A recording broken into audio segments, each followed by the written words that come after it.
अस्सलाम वालेकुम नाजरीन, आज मैं आपको हज़रत इब्राहीम अलैहिस्सलाम के बारे में बताने वाला हूँ। हज़रत इब्राहीम अलैहिस्सलाम का जो फर्स्ट पार्ट मैंने बताया था जो वीडियो के अंदर, जिसमें वालिद साहब के साथ जो कन्वर्सेशन होता है, जो कौम के साथ जो कन्वर्सेशन होता है, उसके बारे में है। अभी जो है कि दूसरा पार्ट है जिसमें उन्होंने जो है एक बहुत बड़ी एक साजिश की लोगों को समझाने के लिए। तब जो है इब्राहीम अलैहिस्सलाम ने जो है जब लोगों को जो है, जो बाबल के लोग थे, जिसमें मैंने बताया कि बहुत ज़्यादा बुत परस्त थे, सितारा परस्त थे, तो पहले उन्होंने सितारे, जो लोग सितारों की इबादत करते हैं, चाँद की, सितारों की और जो है सूरज की, उनको किस तरीके से उन्होंने कन्विंस किया। इस वीडियो के अंदर जो बुतों को जो पूजते हैं उनको किस तरीके से कन्विंस करना है, वो अल्लाह सुब्हानहू व तआला जो है कुरान में इरशाद फरमाता है इस वाक़े के अंदर कि सूरह साफ़ात है, चैप्टर नंबर 37 आयत नंबर 83 to 98। अगर आप पढ़ोगे पूरा वाक़या है, मैं शॉर्ट में आपको समझाता हूँ। उस जगह पे क्या होता था कि जो बुतों की जो पूजा होती थी, तो उसके बहुत ही किनारे में जो है एक जश्न हुआ करता था, जहाँ पर लोग जश्न ख़त्म करने के बाद उन बुतों की इबादत करते थे। तो जाहिर सी बात है कि इब्राहीम अलैहिस्सलाम कौम के सामने हर तरीके से जो है बात समझा चुके कि तुम अल्लाह को छोड़ के जिसकी तुम इबादत कर सकते हो, ना वो तुम्हें जो है कुछ फ़ायदा पहुंचा सकते हैं, ना नुकसान पहुंचा सकते हैं।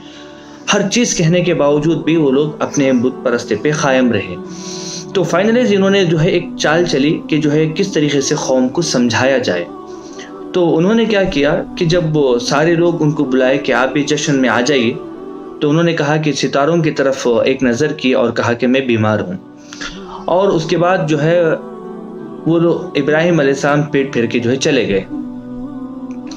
अब जाने के बाद सारे लोग जो है इब्राहीम अलैहिस्सलाम छुप छुपा के उस जगह पे पहुँचे जहाँ पर बुतें रखी हुई थीं। इसके अंदर बहुत सारे बुत थी, एक बड़ा बुत था और छोटे छोटे कई बुत थे। तो इब्राहीम अलैहिस्सलाम छुप छुपा के वहाँ तक तो पहुँच गए और बुत के सामने जितने भी वो फ्रूट्स और मिठाई वगैरह रखे हुए थे उनके खाने के लिए, अब वहाँ पर जाके उन्होंने कहा कि तुम खाओ, तुम खाते क्यों नहीं। यानी मजाक के तौर पर हज़रत इब्राहीम अलैहिस्सलाम ने कहा कि तुम खाओ, क्यों तुम खाते नहीं। ये अगर आप देख सकते हैं तो सूरह साफ़ात है, चैप्टर में 37 आयत नंबर 91 और 92 के अंदर बताया गया है कि तुम खाते क्यों नहीं, तुम्हें क्या हुआ, तुम बोलते क्यों नहीं। एक मस्खरा के तौर पर जो है हज़रत इब्राहीम अलैहिस्सलाम जो है बुत के सामने कहा कि तुम खाओ जो तुम्हारे लिए रखा गया है। जाहिर सी बात है बुत है तो खामोश था, तो इब्राहीम अलैहिस्सलाम ने जो है उसको दाहिने हाथ से यानी राइट हैंड से मारा। उसके बाद जो है जब भी इनकी दिल की तसल्ली ख़त्म नहीं हुई तो फिर उन्होंने कुल्हाड़ी उठाई और कुल्हाड़ी उठा के किसी का सर काटा, किसी का सर तोड़ा, किसी का जो है हाथ तोड़ा, किसी का नाक तोड़ा। तोड़ने के बाद जो है एक बड़ा बुत था वहाँ पर, उसको उन्होंने कुछ नहीं किया। उसके पास जो है वो कुल्हाड़ी जो है लगा के थमा के वो वापस जो है अपने घर आके सो गए। अब लोग जश्न ख़त्म करने के बाद आके देखते हैं कि हर जगह जो है उनकी छोटी छोटी जो बुत हैं, किसी का हाथ कटा हुआ है, किसी का नाक कटा हुआ है, किसी का पैर कटा हुआ है और तोड़ फोड़ के हैं। तो उसमें से चंद लोगों ने कहा कि ये इब्राहीम की चाल हो सकती है, इब्राहीम ही हमारे बुतों के खिलाफ बोलता है। अब जो है सारे लोग ने जो है एक जगह जमा किया और कहा कि इब्राहीम को सबके सामने पेश किया जाए ताकि पता चले कि बुतों को फोड़ने की सज़ा क्या होगी। अब जो है सारे लोगों के सामने हज़रत इब्राहीम अलैहिस्सलाम को बुलाया गया। अच्छा, इब्राहीम अलैहिस्सलाम भी यही चाहते थे कि सारे लोगों के सामने उनको सज़ा दी जाए ताकि जो है ये जो बताना चाहते हैं, जो समझाना चाहते हैं, वो बात मुकम्मल तौर पर और ज़्यादा से ज़्यादा लोगों को पहुँचा सके। अब इब्राहीम अलैहिस्सलाम भी जो है वेट कर रहे थे और इब्राहीम अलैहिस्सलाम को बुलाया गया और बुतों के सामने खड़ा के पूछा गया कि ये किसने किया। इब्राहीम अलैहिस्सलाम ने हिकमत के तौर पर खामोशी से जो है एक बुत उसके पास जो है उसको बता के कहा कि तुम इस बड़े बुत को पूछो, शायद ये देखा होगा, यानी ये जो बुत है, बड़ा जो बुत है, ये आपको सारी कहानी सुनाएगा कि यहाँ पर क्या हुआ था। अब सारे लोग जो है बड़ी बुत की तरफ मुतवज्जा हुए और सारे लोग अपनी तरफ जो है देख के कहे कि ये जो बुत है ये बोल कैसा कर सकता है, ये कैसे देख सकता है, बताओ। इब्राहीम अलैहिस्सलाम को पूछा उन्होंने। अब इब्राहीम अलैहिस्सलाम बस बात कह ही रहे थे, इमीडिएटली उन्होंने ये बात बता दी कि यही तो मैं आपको कहना चाह रहा हूँ کہ جو بت جو ہے دیکھ نہیں سکتے ہیں، جو سن نہیں سکتے ہیں، جو آپ کہہ نہیں سکتے ہیں، آپ ان لوگوں کی عبادت کیوں کر رہے ہو؟ آپ اللہ کی عبادت کیوں نہیں کرتے جو ساری کائنات کو پیدا کیا ہے؟ ان کو چھوڑ کے تم ایسے پتھروں کی عبادت کرتے ہو نہ جب تمہیں خود اپنے حالات بتا سکتا ہے، وہ خود یہ نہیں بتا سکتا ہے کہ اس کو کس نے جو ہے توڑا ہے۔ اب جو ہے ظاہر سے بات ہے کہ یہ ایک دوسرے سے دیکھنے لگے، اب ان کے اندر پشیمانی ہوئی، یہ لوگ اپنے اندر جو ہے ایک قسم کا جو ہے انسیکیور محسوس کر رہے تھے، کیونکہ ان کو پتا تھا کہ جو ابراہیم علیہ السلام جو کہہ رہے ہیں وہ بالکل صحیح بات ہے۔ یہ بتوں کی جو ہم عبادت کرتے ہیں وہ کبھی ہم نے فائدہ نہیں پہنچایا اور کبھی نہ پہنچا سکتے ہیں، نہ صرف وہ لوگ اس وجہ سے ان کی عبادت کرتے تھے کیونکہ انہوں نے اپنے باپ دادا کو کرتے ہوئے دیکھا۔ صرف ایک ہی ان کے پاس دلیل تھی، ساری زندگی ابراہیم علیہ السلام جب بولتے رہے ان کے پاس صرف ایک ہی دلیل تھی کہ ہمارے ماں باپ کو ہم نے کرتے ہوئے دیکھا، اس وجہ سے ہم بتوں کی پوجا کرتے ہیں۔ اس کے علاوہ کوئی دلیل نہیں تھی، نہ ان کے پاس قرآن سے کوئی دلیل تھی، نہ تورات سے تھی، نہ زبور سے تھی، نہ کوئی جو ہے اللہ کی مقدس کتاب سے ان کے پاس کوئی دلیل تھی، نہ کوئی پروفٹ کی جو ہے ان کی دلیل تھی کہ انہوں نے کہا کہ عبادت کرو۔ اب جو ہے ابراہیم علیہ السلام کو سزا دینے کے لیے کہا گیا کہ ان کو ایسی سزا دینا ہے، ایسی سزا دینا ہے کہ ساری دنیا کے لوگ جو ہے پتہ چل جائے کہ اگر کوئی اپنے بتوں کو مارے گا، توڑے گا، کیونکہ ان کے پاس کوئی تھا بھی نہیں چارہ۔ خیر وہ لوگ جو ہے خود شرمندہ ہو گئے، جواب نہیں تھا۔ اور آج نہیں، ہر مرتبہ ایسا ہی ہوگا کہ جب انسان کے پاس جو ہے صحیح جواب نہیں ہوگا، علمی بنیاد نہیں ہوگا، تو وہ مارنے اور مرنے پہ اترے گا، جد و جہد پہ اترے گا، یہ لوگوں کو سزا دے گا۔ یہ جو ہے نارمل جو ہے دنیا آج بھی ایسے ہی حالت ہو رہی ہے۔ اب جو ہے ایک دن مقرر کیا گیا، ابراہیم علیہ السلام بھی وہی چاہتے تھے کہ سارے لوگوں کے سامنے سزا دی جائے۔ اب ابراہیم علیہ السلام کو جو ہے جلانے کے لیے ایک بہت بڑے میدان میں آگ جلائی گئی، انہیں ایندھن جس کو کہتے ہیں، اتنا زیادہ ایندھن کی ضرورت پڑی کہ گاؤں کے اندر اتنا ایندھن نہیں تھا، تو لوگ اپنے گھروں سے دیا کرتے تھے۔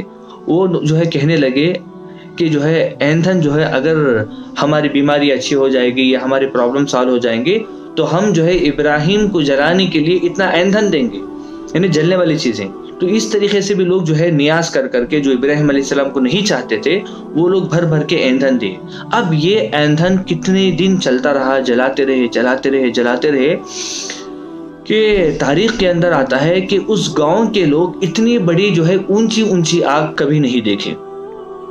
اب جو ہے ظاہر سی بات ہے کہ وقت آ گیا تھا کہ ابراہیم علیہ السلام کو جو ہے جلانے کا۔ اس کے بعد جو ہے لوگ تیاری میں لگ گئے، اب کس طریقے سے جلائیں گے، اب پتہ نہیں کہ کس طریقے سے جلانا ہے۔ اب جو ہے کسی نے آئیڈیا دیا کہ ان کو ایک جو ہے جیسا جھولوں کی طرح ایک بناتے ہیں جس کے اندر ابراہیم علیہ السلام کو بٹھا کے چھوڑ دیتے ہیں، جو کہ بہت دور جا کے وہ آگ میں پھینکے گی۔ یہ ایک طریقہ تھا، اور جو ہے اس کا نام آتا ہے، جو بنایا تھا تو اس کا نام آتا ہے ہیزون۔ یہ ہیزون جو شخص تھا، انہیں نے ابراہیم علیہ السلام کو جلانے کے لیے، وہ جو ہے اس کو میں جھولا کہتا ہوں سمجھنے کے لیے، مگر جو واقعے کے اندر آتا ہے منجنیقی بول کے ایک جو ہے کچھ آلہ تھا جس کے اندر ابراہیم علیہ السلام کو بٹھایا گیا اور جو ہے دور پھینکا گیا اس آگ میں۔ اب جہاں کہ مطلب اس آلے کو جو بنانے کی وجہ سے اللہ سبحانہ تعالیٰ قیامت تک اللہ سبحانہ تعالیٰ کو دھسا دیا اور قیامت تک بھی جو ہے اس کو دھساتا چلا جائے گا۔ اب جو ہے جیسے ہی ابراہیم علیہ السلام کو بٹھایا گیا اس کے اندر ڈھکلنے کے لیے، جھولے کے اندر یا جو ہے بٹھا کے، تب جو ہے حضرت ابراہیم علیہ السلام جو ہے تیار تھے۔ اب ان کے دل کے اندر یہ تھا کہ یا تو میں جل جاؤں گا یا تو مجھے اللہ بچائے گا۔ اب فرشتے بھی جو ہے ویٹ کر رہے تھے کہ اللہ اگر حکم دے گا تو بارش جو ہے اللہ سبحانہ تعالیٰ جو ہے برسا دے گا اور اس آگ کو ٹھنڈے کر دے گا، مگر اللہ سبحانہ تعالیٰ نے اس کی بھی اجازت نہیں دی۔ اب جیسے ہی وہ جھولے میں جو ہے وہ جھول کے ہوا میں تھے، جب گرنے کے قریب تھے، تو جبرائیل علیہ السلام نے بھی ابراہیم علیہ السلام کو پوچھا کہ کیا آپ کو کچھ مدد کی ضرورت ہے؟ حضرت ابراہیم علیہ السلام نے کہا کہ حسبنا اللہ و نعم الوکیل، میرے لیے اللہ کافی ہے، میرے لیے اللہ کافی ہے، کیونکہ میں سب کچھ جو کر رہا ہوں یہ صرف اور صرف اللہ کے لیے کر رہا ہوں۔ اگر اللہ مجھے بچانا چاہتا ہے تو الحمدللہ، اگر نہیں ہے تو اس میں جل کے جاؤں گا۔ اب اللہ سبحانہ و تعالیٰ قرآن میں ارشاد فرماتا ہے کہ جو ہے सूरह अंबिया है चैप्टर नंबर 21 आयत नंबर 69 के अंदर कि हमने हुक्म दिया कि ऐ आग सर्द हो जा और इब्राहिम पर सलामती बन जा। यानी एक तो ठंडा हो जाना और इतना भी ठंडा नहीं होना कि उससे खुद इब्राहिम अलैहिस्सलाम को तकलीफ हो जाए, बल्कि सलामती वाला हो जाना। अब जो है इब्राहिम अलैहिस्सलाम जैसे ही आग के अंदर जो है डाले गए, अल्हम्दुलिल्लाह ऑटोमेटिकली अल्लाह के हुक्म से पूरी आग ठंडी हो गई और बिल्कुल नॉर्मल जिसमें इब्राहिम अलैहिस्सलाम जो है रहे और इनको जर्रा बराबर भी नुकसान नहीं हुआ। इब्राहिम अलैहिस्सलाम कहते हैं कि उस वक्त जो वक्त था जो आग के अंदर, जिन्होंने अपना अच्छा वक्त गुजारा, अब तक जिंदगी में उन्होंने इतना अच्छा वक्त नहीं गुजारा। इन्हें अल्लाह सुब्हानहू व तआला सलामती के साथ जो है उनको बचा लिया और उस आग से जो है बचा लिया। इसके बाद भी जो है हज़रत इब्राहिम अलैहिस्सलाम जो है अपना दावत का काम जो है कंटिन्यू करते रहे। उसके बाद इंशाअल्लाह की वीडियो के अंदर मैं बताऊंगा कि इब्राहिम अलैहिस्सलाम जो है नमरूद के अंदर जो मुनाजरा किए थे वो क्या है, वो इंशाअल्लाह नेक्स्ट वीडियो के अंदर पार्ट 3 के अंदर इंशाअल्लाह बताऊंगा। अस्सलामु अलैकुम वरहमतुल्लाहि वबरकातुहू।